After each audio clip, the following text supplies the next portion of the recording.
चला तर मित्रमंडळींनो, आज बनवूया गोबी मंचुरियन, जे आपण बाहेर स्ट्रीट साईडला पाहतो. आपल्याला खावं सुद्धा वाटतं. कधी कधी असं सुद्धा वाटतं की आपण घरी असं बनवावं, पण ते होऊ नाही शकत. तर आजचा व्हिडिओ हा तुमच्यासाठी. तुम्ही नक्की बघा, पूर्ण बघा, म्हणजे तुम्हाला घरी सुद्धा असेच मंचुरियन करता येतात. तर कसे बनवायचे? तुमचं स्वागत आहे मित्रांनो माझ्या इंडियन किचन चेस्का कुकिंग चॅनलमध्ये. सर्वात आधी आपल्याला इथे पत्ता गोबी घ्यायची आहे, जे मी चॉपरमध्ये बारीक बारीक चॉप करून घेतलेली आहे.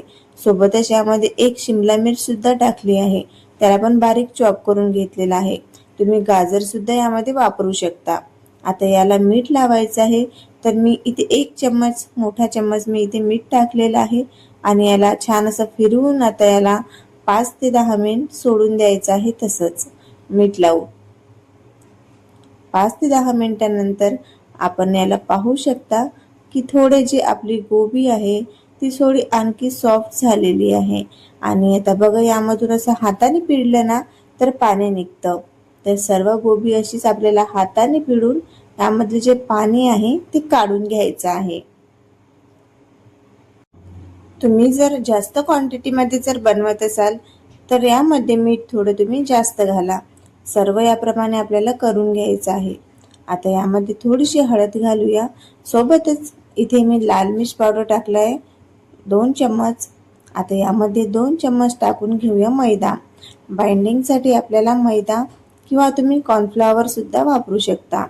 तर मैद्याने खूप छान असे मंचुरियन बनतात, तर सजेस्ट करेल की तुम्ही मैदाच वापराल. तर इथे छान मिक्स करून घेऊया. हाताने असं गोळा बनेल इतका आपल्याला असं मिक्स करून घ्यायचं आहे. तुम्हाला मैदा कमी जास्त तुम्ही करू शकता. तुम्हाला जर वाटेल की आपले गोळे छान नाही बनत आहे तर तुम्ही मैदा थोडा जास्त वापरू शकता. सोबतच इकडे मी गरम करायला तेल ठेवलं. तेल छान गरम झालं की छोटे छोटे गोळे करून त्यामध्ये टाकून घेतले. छान तांबूस कलर येईपर्यंत तळून घ्यायचे आहे. एका वेळेस जेवढे गोळे बसतील तेवढे टाकून घ्या. थोडं कलर आल्यानंतरच त्याला फिरवून घ्या.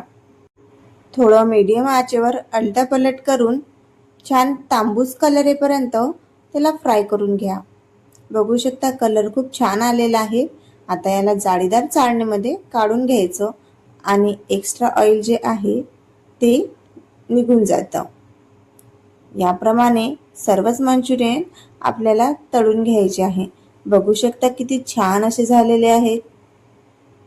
बाकीचे सुद्धा आपल्याला याच प्रकारे तळून घ्यायचे आहे. तर इथे मी सर्व करून घेतले. सोबतच याला लागणारे जे व्हेजिटेबल आहे ते सुद्धा कापून घेतले.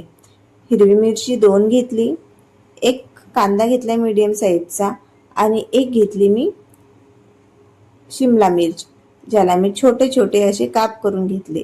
एका कढईमध्ये तेल टाकून बारीक चॉप केलेला लसूण 2-3 पाकळ्या टाकल्या. सोबतच इथे अद्रक सुद्धा बारीक किसून टाकलं. त्याला छान असं तांबूस कलर येईपर्यंत फ्राय करून घ्यायचं. नंतर मग त्यामध्ये हिरवी मिरची घालायची आणि 5 मिनिटांनंतर त्यामध्ये ज्या आपल्या भाज्या आहेत त्या सुद्धा टाकायच्या. तुम्ही भाज्यांमध्ये गाजर सुद्धा वापरू शकता. आता यामध्ये डार्क सोया सॉस टाकायचा. 2 छोटे चम्मच मी डार्क सोया सॉस वापरलाय आणि सोबतच 2 चम्मच इथे मी टोमॅटो सॉस वापरलेला आहे. तुम्ही सॉसेस कमी जास्त करू शकता. आता यामध्ये थोडंसं फिरून झाल्यानंतर पाणी टाकून घेऊया. थोडं पाणी टाकलं, कपाने जर मोजलं तर अर्धा कपापेक्षा थोडं जास्त आहे. नंतर थोडा वेळ झाला की यामध्ये कॉर्नफ्लॉवरची स्लरी टाकून घ्यायची. कॉर्नफ्लॉवर पाण्यामध्ये मिक्स करून टाकून घ्यायचं. नंतर मग थोडंसं गाढ झालं की यामध्ये आपले मंचुरियन टाकायचे. 2 ते 3 मिनिट त्याला आलटून परतून घ्यायचे. वरून कोथिंबीर टाकायची आणि गरमागरम सर्व करायची. तर तुम्हाला कसला वाटला हा व्हिडिओ नक्की सांगा. तुम्ही पण सुद्धा बनवा आणि व्हिडिओला लाईक, शेअर आणि सबस्क्राईब नक्की करा मित्रांनो. चॅनलला सबस्क्राईब नक्की करा. बघू शकता गरमागरम मंचुरियन आपण बाहेरच्या सारखे घरी सुद्धा बनवू शकतो. तुम्ही सुद्धा नक्की बनवा.